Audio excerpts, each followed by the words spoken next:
हरे कृष्णा। तो अब हम शिष्टाष्टकम का दूसरा श्लोक के ऊपर चर्चा करने का प्रयास करेंगे। अगर हम भगवान के नाम में, तो भगवान हमारे काम में। अगर हम हमारे काम में, तो भगवान अपने धाम में। ऐसा बोला गया है कि अगर हम भगवान के नाम में रुचि लेंगे, अगर भगवान का नाम जप करेंगे, तो हमारा सब काम भगवान अच्छे से देख लेते हैं।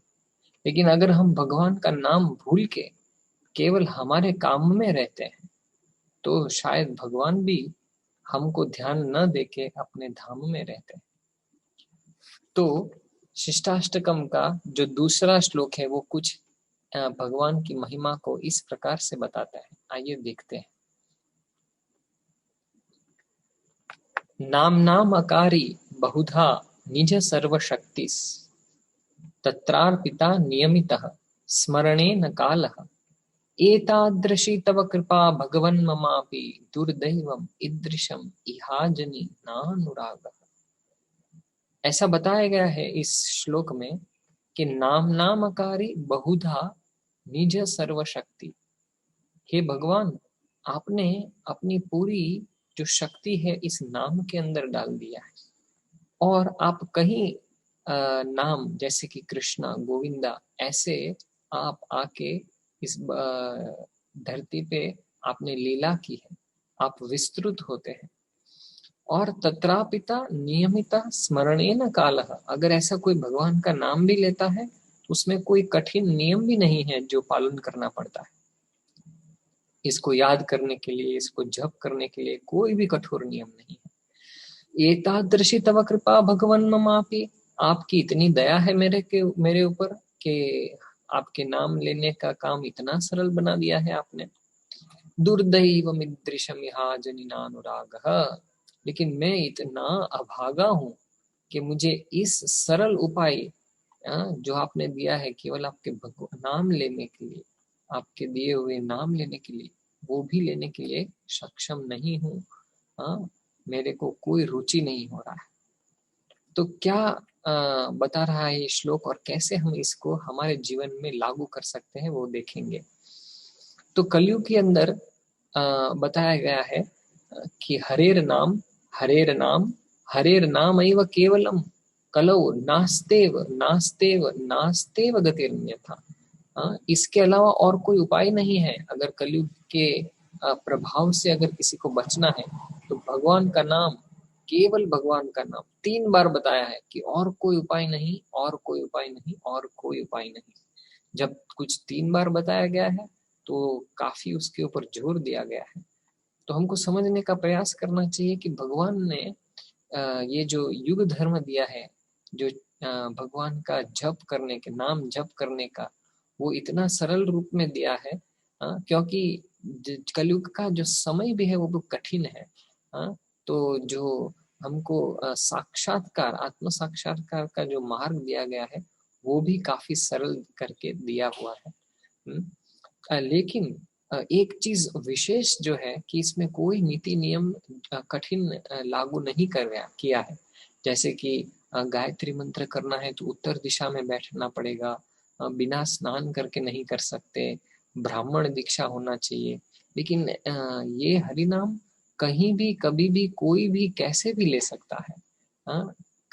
बड़ी आश्चर्य की बात है कि इतना सरल उपाय और हमको आत्म साक्षात्कार का लक्ष्य प्राप्त हो जाता है। हाँ, यही है सत्य। चैतन्य महाप्रभु ने लाके हमको दिया है। जो आध्यात्मिक जगत का जो धन है वो हम कलयुगवासी, पतित कलयुगवासी को दे दिया है चैतन्य महाप्रभु ने। ऐसी उनकी कृपा है हमारे ऊपर। तो हमको समझना चाहिए इससे कि हरि से बड़ा है हरि का नाम। कृष्णा, गोविंदा जैसे नाम हमको ला के दिया है चैतन्य महाप्रभु ने। जो जप करने के लिए हरे कृष्ण मंत्र दिया है, तो अगर भगवान की शक्ति पूरी इस नाम के अंदर है, कि भगवान से भी शक्तिशाली भगवान का नाम गया है, तो हम देख सकते हैं जैसे कि अजामिल, कैसे भगवान ने विष्णुदूत को भेज के बचा लिया। बहुत पापी था अजामिल, लेकिन केवल भगवान का एक नाम नारायण लेने मात्र से उसको यमदूतों से बचा लिया।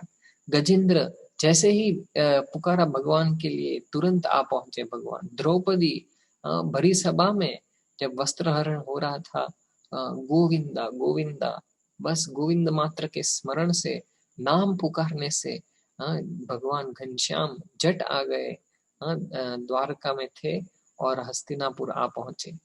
तो ये भगवान का नाम एक है ना, एक स्पिरिचुअल मोबाइल जैसा है, जिसमें कोई नेटवर्क प्रॉब्लम भी नहीं है। कहीं पर भी भगवान बैठे हैं और हम कहीं पर भी है, हमारे प्रेम पूर्वक, हमारे भाव पूर्वक अगर उनको बुलाते हैं तो तुरंत आ जाते हैं। लेकिन इतना सरल उपाय देने के बावजूद हम अपने आप को बहुत अभागा समझना चाहिए। अगर हमको इसके अंदर रुचि नहीं आ रहा है, भगवान का नियमित रूप से जप न करने का हमको आशा हो रहा है, तो शायद हम बहुत ही हम अपने आप को भाग्यहीन समझना चाहिए। तो इस्कॉन में भी कहीं भक्त बोलते हैं कि हमको कभी कभी जप करने समय इतना रुचि नहीं मिल रहा है, हमको बोरिंग फील होता है। तो ऐसा क्यों होता है? अगर इतना सारा कृपा है भगवान का नाम के माध्यम से, तो क्यों हमको भगवान के नाम में रुचि नहीं आ रहा है? तो इसका बहुत सीधा जवाब दिया है कि भगवान के नाम में अगर कोई अपराध करते हैं, कोई उसको 10 अपराध जो बताए गए हैं, हम हर सुबह इस्कॉन के हर एक मंदिर में पढ़ते हैं, वो 10 अपराध हमको जानने चाहिए और उसको बहुत ध्यान पूर्वक उसको हमको देखना चाहिए कि हम ये 10 अपराध ना करें। और इस 10वां अपराध का जो जड़ है वो है ध्यान पूर्वक जप ना करना। तो अगर ध्यान पूर्वक जप करेंगे तो ऑटोमेटिकली ये 10 अपराध से हम बचने का प्रयास कर सकते हैं। हमारे पास बहुत अच्छा चांस रहेगा कि हम भगवान के नाम में रुचि बढ़ा पाए। तो इस प्रकार से हमको हर रोज जप करने से पहले कुछ तो ऐसा करना चाहिए जिससे हमारी रुचि बढ़ी रहे। हमको हमारा जप मैकेनिकल ना हो, बस करने के लिए। 16 माला यू ना हो गया और जप माला साइड रख दी, बस काम हो गया। ऐसा हमारा अगर मनोवृत्ति रहेगा तो हम आगे नहीं बढ़ पाएंगे।